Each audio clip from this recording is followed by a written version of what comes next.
Hi ಎಲ್ರಿಗೂ ನಮಸ್ಕಾರ, welcome back to my channel. ಇವತ್ತು ಹೊಸ ರೆಸಿಪಿನ ಶೇರ್ ಮಾಡ್ತಾ ಇದ್ದೀನಿ. ದೀಪಾವಳಿ ಹಬ್ಬ ಆದಮೇಲೆ ನೆಕ್ಸ್ಟ್ ಡೇ ಎಲ್ಲರೂ ನೆಂಟರಿದ್ರಲ್ವ, ನಮ್ಮ ಚಿಕ್ಕಪ್ಪ ನಮ್ಮ ಚಿಕ್ಕಮ್ಮ ಎಲ್ಲರೂ ಇದ್ದರು. ಅದಕ್ಕೋಸ್ಕರ ಒತ್ತು ಶಾವಿಗೆ ಮಾಡ್ತಾಯಿದ್ದೀವಿ. ಒತ್ತು ಶಾವಿಗೆಗೆ ಕಾಯಿ ಹಾಲು ಅಂತ ಮಾಡ್ತಾರೆ. ಕೆಲವರು ಒತ್ತು ಶಾವಿಗೆ ಮಾಡಿದಾಗ ಅದಕ್ಕೆ ಚಿಕನ್ ಸಾಂಬಾರು, ಚಿಕನ್ ಗ್ರೇವಿ ಜೊತೆ ತಿಂತಾರೆ. ಮಂಗಳೂರು ಸೈಡ್ ಅಂತೂ ಜಾಸ್ತಿ ಒತ್ತು ಶಾವಿಗೆಗೆ ಈ ಥರ ಕಾಯಿ ಹಾಲು ಮಾಡ್ಕೊಂಡು ತಿನ್ನೋದಿಲ್ಲ, ಚಿಕನ್ ಸಾಂಬಾರು, ಚಿಕನ್ ಗ್ರೇವಿ ಮಾಡ್ಕೊಂಡು ತಿಂತಾರೆ. ಬಟ್ ನಮ್ಮ ಮನೆ ಕಡೆ ಎಲ್ಲ ಚಿಕನ್ ಗ್ರೇವಿ, ಚಿಕನ್ ಸಾಂಬಾರು ಜೊತೆ ತಿನ್ನಲ್ಲ. ಇದಕ್ಕೆ ಒತ್ತು ಶಾವಿಗೆ ಮಾಡಿದಾಗ ನಮ್ಮ ಮನೆ ಕಡೆ ಎಲ್ಲ ಕಾಯಿ ಹಾಲು ಮಾಡ್ಕೊಂಡೇ ತಿನ್ನೋದು. ಈಗ ಹೇಗೆ ಮುದ್ದೆ ಮಾಡ್ತೀವಲ್ಲ, ಅದೇ ಥರ ಮುದ್ದೆ ಮಾಡಿಕೊಂಡು ಕಾಯಿ ಹಾಲು ಮಾಡ್ಕೊಳ್ಳೋದಷ್ಟೇ. ಕಾಯಿ ಹಾಲು ಮಾಡ್ಕೊತಾ ಇದ್ದಾಳೆ. ಹುರ್ಗಡ್ಲೆ ಕಾಯಿ ಎಲ್ಲ ಹಾಕ್ಕೊಂಡು, ಏಲಕ್ಕಿ ಎಲ್ಲ ಹಾಕ್ಕೊಂಡು, ಮತ್ತು ಕಾಯಿ ತುರಿ ಎಲ್ಲನೂ ಸ್ವಲ್ಪ ಕಾಯಿ ತುರಿ ಜಾಸ್ತಿ ಹಾಕ್ಕೊಂಡಿದ್ದಾಳೆ. ಸ್ವಲ್ಪ ಹುರ್ಗಡ್ಲೆನೂ ಜಾಸ್ತಿ ಹಾಕಿದ್ದಾಳೆ. ಒಂದು ಏಲಕ್ಕಿ 3-4 ಏಲಕ್ಕಿ ಫ್ಲೇವರ್ಗೆ ಹಾಕಿದ್ದಾಳೆ ರುಬ್ಕೊಳ್ಳೋಕ್ಕೆ.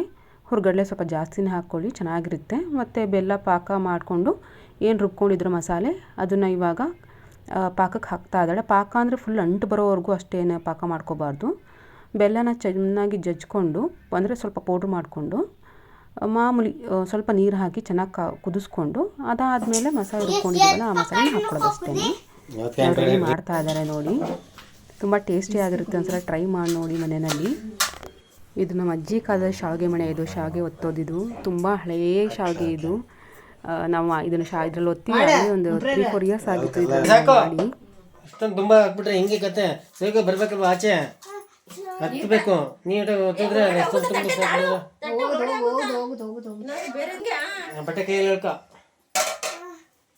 ಅದಲ್ಲ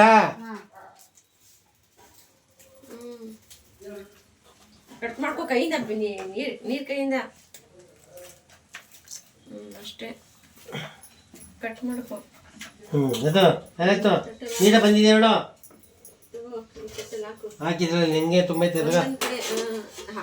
ನೀಟಾಗಿ ಹಂಗೆ.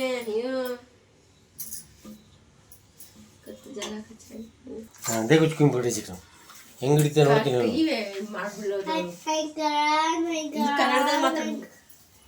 ಇಟ್ಕೋಬೇಕು, ಆಯ್ತಾ? ದೊಡ್ಡದಾಗ ಬರುತ್ತೆ, ಇಲ್ಲಾಂದ್ರೆ ಶಾರ್ಟ್ ಬರುತ್ತೆ.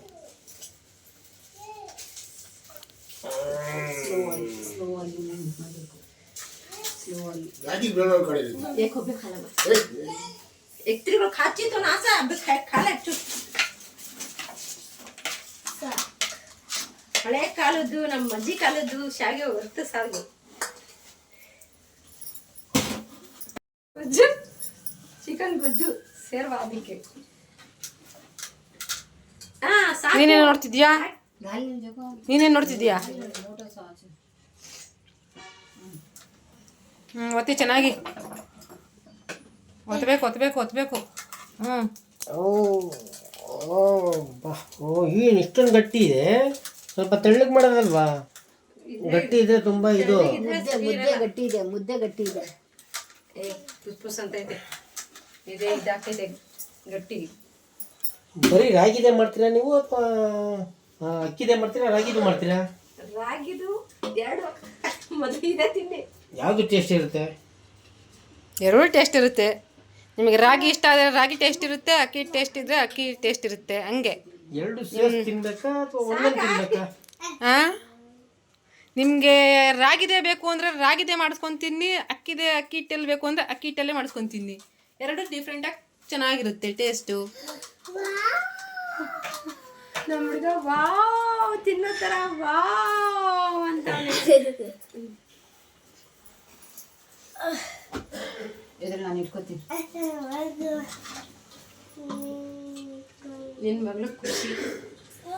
ಏನು ಬೇಕೋ ನಿನಗೆ? ಏನೋ ಬೇಕೋ ನೂತನು?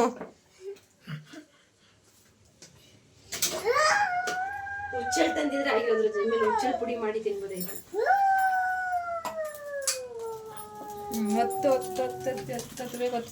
ಒತ್ತಬೇಕು.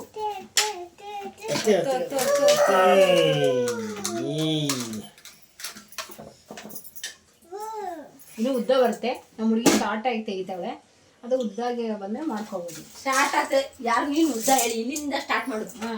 ಇದ್ರ ತರ ಮಾಡ್ಬಿಡ್ತಿದ್ಯಾ? ಅದರಲ್ಲಿ ಮುದ್ದೆ ತರ ಹೇಳ್ಬಿಡ್ತೀನಿ. ಇನ್ನೂ ಉದ್ದ ಬರುತ್ತೆ.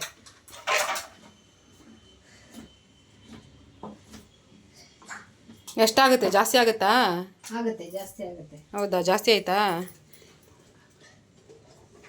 ನೋಡಿ ರೆಡಿ ಆಯಿತು. ಒತ್ತು ಶಾವಿಗೆ ಮತ್ತು ಕಾಯಿ ಹಾಲು ತುಂಬ ಚೆನ್ನಾಗಾಗಿರುತ್ತೆ. ಒಂದ್ಸಲ ಟ್ರೈ ಮಾಡಿ ನೋಡಿ. ಈ ಥರ ತುಂಬ ಟೇಸ್ಟಿ ಆಗಿರುತ್ತೆ. ಇದಕ್ಕೆ ಹುಚ್ಚೆಳ್ಳು ಪೌಡ್ರ್ ಬರುತ್ತಲ್ಲ ಅದನ್ನು ಕೂಡ ಹಾಕ್ತಾರೆ. ಇಲ್ಲಿ ನಮ್ಮ ಅಕ್ಕ ಹುರ್ಗಡ್ಲೆ ಹಾಕ್ತಾ ಇದ್ದಾಳೆ. ಹುರ್ಗಡ್ಲೆನ ಪೌಡ್ರ್ ಮಾಡಿ ಹಾಕ್ತಾ ಇದ್ದಾಳೆ. ತುಂಬ ಟೇಸ್ಟಿ ಆಗಿರುತ್ತೆ.